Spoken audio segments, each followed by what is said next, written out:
Smile! Back to equations of the line, but now in general form. When we're trying to find the equation of a line in general form, we can do it exactly the same way as we were talking about with slope-intercept form, and then simply rearrange the equation. But we can also notice that when we rearrange this equation, and you might see it as ax plus by take c equals 0, or what we've got up there, ax plus by equals c. But say we want to rearrange that to get that into ymx plus c, y equals mx plus c form. We want to get rid of ax, so we're going to take ax from both sides.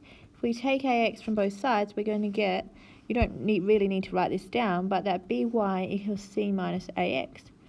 Then if we want to remove the b, we divide both sides by b, and we're going to get y equals c over b minus ax over b. Rightio. Now once we've got that, what we can do with that is compare that, or just really make sure we write it in y equals mx plus c form. So I'm going to put the x term first, and then I'm going to compare that to y equals mx plus c. And I can see from that that m is actually negative a over b.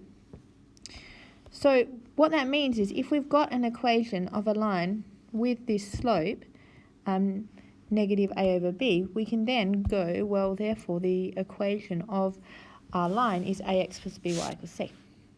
So let's do some examples on that. So we're finding the equation of the line with the slope 3 on 4, passing through the point 5, negative 2.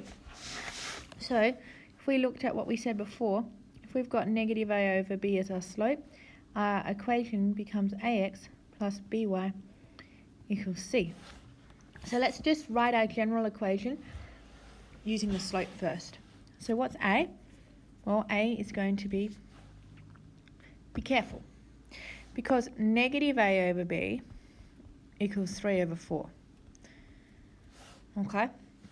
So that must mean that a over b then is equal to